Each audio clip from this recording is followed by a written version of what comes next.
Halo semuanya, perkenalkan kami dari kelompok 1 yang beranggotakan dengan saya sendiri, Rania dengan NIM 19001, Lala Febrianti dengan NIM 19003, Nabila Tuzarasyani dengan NIM 19004. Pertama, kita akan mengetahui pengertian dari arus dana internasional.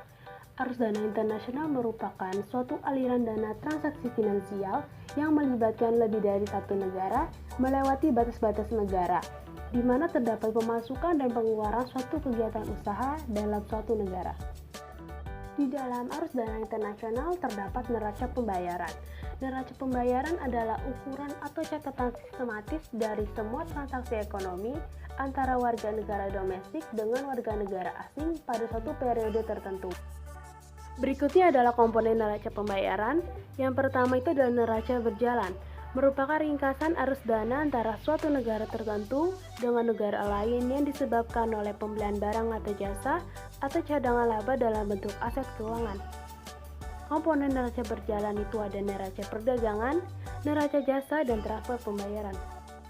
Komponen neraca pembayaran yang kedua adalah neraca modal, adalah arus dana yang berasal dari penjualan aset antara suatu negara tertentu dengan negara lain selama suatu periode tertentu. Komponen neraca modal itu ada investasi asing langsung, investasi portofolio, dan investasi modal lainnya. Selanjutnya adalah arus perdagangan internasional. Yang pertama, kesepakatan perdagangan. Kesepakatan perdagangan atau perjanjian internasional sangat erat kaitannya dengan perdagangan internasional sebagai dasar fundamental bagi setiap negara untuk ketahanan ekonomi yang lebih baik. Sehingga perjanjian ini dapat mengurangi batasan perdagangan pada beberapa produk dan meningkatkan kompetensi global pada sebagian industri. Perjanjian internasional. Yang pertama, perjanjian internasional bilateral. Perjanjian internasional bilateral hanya melibatkan dua pihak saja atau dua negara saja, dan biasanya perjanjian internasional bilateral bersifat tertutup. Contoh dari perjanjian bilateral adalah antara Indonesia dengan India di bidang pertahanan serta ekonomi. Yang kedua adalah perjanjian internasional multilateral. Perjanjian internasional multilateral merupakan perjanjian yang melibatkan lebih dari dua pihak. Contoh perjanjian multilateral adalah Bank Dunia yang bekerja sama dalam membantu pembangunan negara-negara di dunia yang sedang menghadapi tekanan ekonomi dalam bentuk pendanaan dan kebijakan. Yang ketiga adalah perjanjian internasional regional. Perjanjian internasional regional merupakan perjanjian antar di berbagai negara berdasarkan wilayah regional tertentu, contohnya seperti ASEAN dan Uni Eropa. Arus perdagangan internasional yang kedua adalah ketidaksepakatan perdagangan. Pemerintah suatu negara menetapkan regulasi untuk melindungi perusahaan domestik dengan mempertahankan batasan perdagangan. Suatu negara akan menentukan perusahaan mana yang akan memperoleh sebagian besar pangsa pasar. Faktor arus perdagangan internasional. Yang pertama, inflasi. Jika inflasi suatu negara meningkat terhadap inflasi negara mitra dagangnya, maka neraca berjalannya akan menurun. Dan konsumen akan membeli lebih banyak barang dari luar negeri karena tingginya inflasi lokal sementara. Kedua, pendapatan nasional. Jika tingkat pendapatan nasional suatu negara meningkat dengan persentase relatif tinggi dari negara lain, maka neraca berjalannya akan menurun. Ketiga, nilai tukar. Jika nilai valuta suatu negara mulai naik relatif terhadap valuta-valuta negara lain, maka saldo neraca berjalannya akan menurun.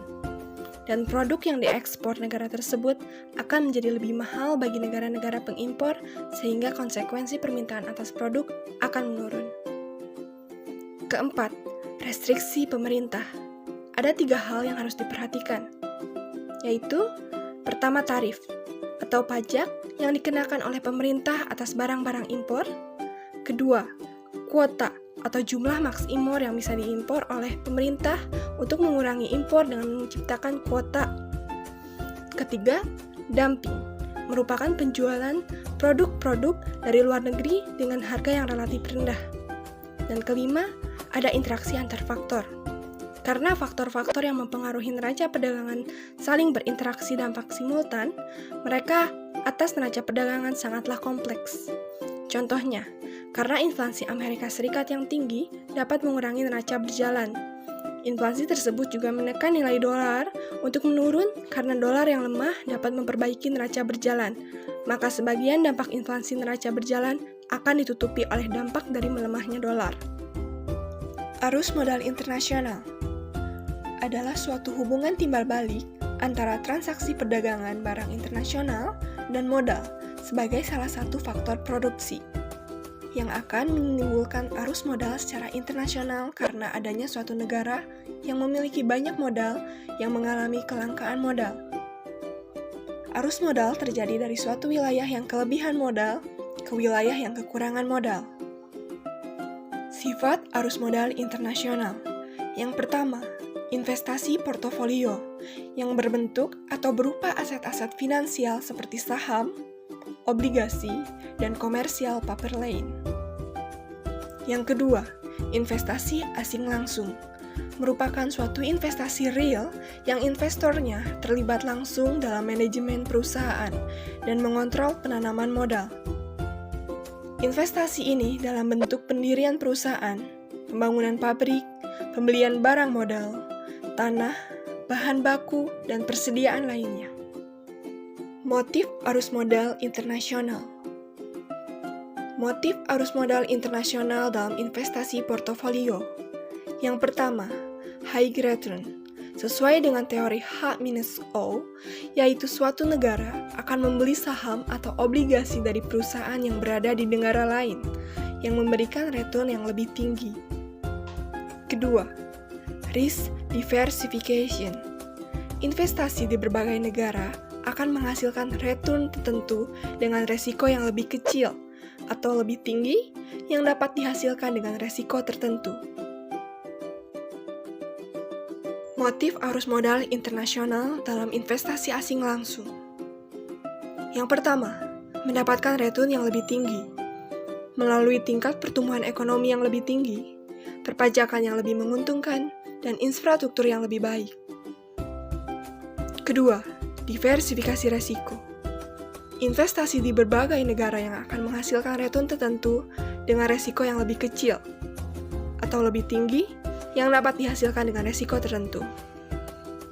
Ketiga, untuk menghindari tarif dan non-tarif yang dibebankan kepada importer dan untuk memanfaatkan berbagai intensif dalam bentuk subsidi yang diberikan pemerintah lokal untuk mendorong foreign direct investment. Pembahasan selanjutnya mengenai organisasi keuangan internasional. Organisasi-organisasi keuangan internasional ini yaitu yang pertama, International Monetary Fund, IMF. IMF ini memiliki perangkat penting yaitu Compensatory Financing Facility, CFF, yang tugasnya memfasilitasi kompensasi pendanaan guna berusaha untuk mengurangi dampak ketidakstabilan ekspor pada perekonomian negara. Apa sih tujuan IMF ini? Tujuan IMF ini yang pertama, mendorong kerjasama antar negara berkenaan dengan masalah-masalah moneter internasional. Yang kedua, menyediakan dana temporer kepada negara-negara anggota yang berupaya memperbaiki ketidakseimbangan pembayaran internasionalnya. Yang ketiga, mendorong perdagangan bebas. Kemudian organisasi yang kedua, yaitu Bank Dunia atau World Bank. Bank Dunia ini memiliki fasilitas penting, yaitu Structural Adjustment Loan, SAL, yang tugasnya untuk mempertinggi pertumbuhan ekonomi jangka panjang sebuah negara. Tujuan utama Bank Dunia ini memberikan pinjaman kepada negara yang membutuhkannya demi kelangsungan pembangunan ekonomi. Organisasi yang ketiga yaitu International Financing Corporation, IFC. IFC ini ditujukan untuk mendorong pertumbuhan sektor swasta, bukan sektor pemerintahan. Selain itu, IFC ini dapat membeli saham perusahaan sehingga merupakan kreditur sekaligus pemilik. Organisasi yang keempat, International Development Association. IDA ini bertugas untuk memberikan kredit pada negara yang kurang maju dengan memberikan pinjaman berbunga rendah kepada negara miskin yang tidak memenuhi syarat mendapatkan pinjaman dari Bank Dunia. Selanjutnya membahas case study. Dapat dilihat nih teman-teman neraca pembayaran Indonesia. kondisi keseimbangan eksternal Indonesia pada triwulan 3 2019 mengalami perbaikan. Secara keseluruhan, neraca pembayaran memang masih defisit sebesar 46 juta US dollar. Namun, kondisi hal ini sudah lebih baik dibandingkan dengan defisit sebesar 1.977 hampir 2 miliar US dollar pada triwulan 2 2019. Perbaikan ini ditandai pada neraca pembayaran Indonesia, terutama karena neraca barang yang pada triwulan tersebut mampu membukukan surplus sebesar 1.255 miliar US dollar pada triwulan 3 2019. Akibatnya, defisit transaksi berjalan berkurang menjadi 7.665 miliar US dollar yang tadinya sebesar 8.151 miliar US dollar pada triwulan 2 2019. Kemudian arus modal masuk ikut menyimbangi defisit transaksi berjalan. Akan tetapi, neraca pembayaran Indonesia tetap defisit karena arus pendapatan primer negatif. Pada triwulan 3 2019, pendapatan primer defisit sebesar 8,4 miliar US dollar yang dikompensasi sebagian oleh surplus pendapatan sekunder yang mencapai 1,78 miliar US dollar. Jadi belum bisa menutupi pendapatan primer yang negatif, sehingga neraca pembayaran Indonesia tetap mengalami defisit.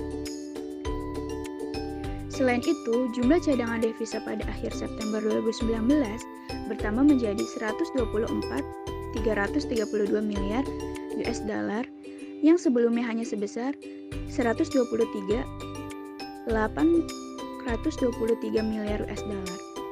Penambahan cadangan devisa ini setara dengan 6,9 bulan impor dan pembayaran utang luar negeri pemerintah.